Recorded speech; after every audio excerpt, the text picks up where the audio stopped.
Kim Chu, pineperahan lang daw ni OG Diaz kaya ginagawa ng issue. Matindi na ang tensyon sa pagitan ni Kim Chu at ng talent manager at vlogger na si OG Diaz. Mas lalo pa itong naging matindi matapos ang isang tagpo nila sa hallway kamakailan ng ABS-CBN. Kasabay ng pambabatikos ng mga fan ni Kim na nag-aakusang ginagamit ni OG ang aktres para kumita. Nag-ugat ang kontrobersya sa June 2026 vlog ni OG kung saan ibinahagi niya ang tila may tensyong engkwentro nila ni Kim Chu.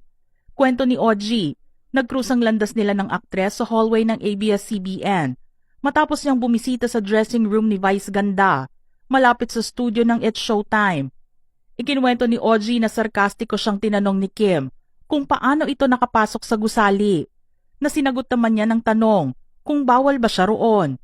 Nagpahayag din ng matinding dismaya si OG sa kanyang vlog at sinabing sana ay binaliwala na lang siya ng aktres kung wala naman itong balak magpakita ng magandang asal.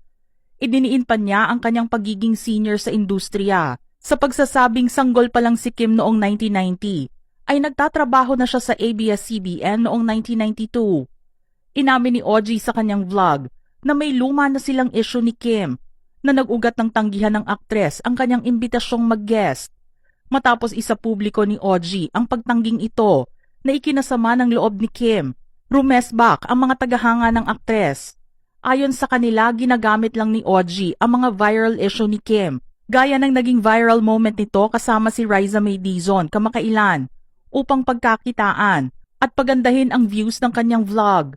Imbes na mag-PR statement o manahimik, pinili ni Kim na maging prangka sa social media. Direkta niyang inirepost ang mga patutsyada ng kanyang mga fan laban kay OG.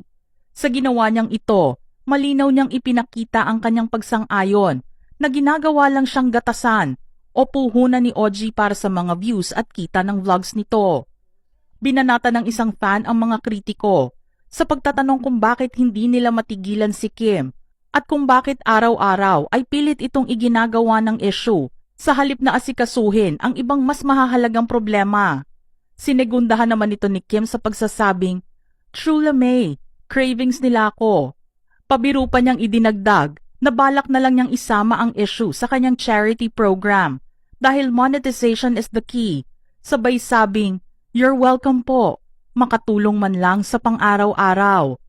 Mga ka-showbiz peeps, anong reaksyon niyo rito? Type your comments below.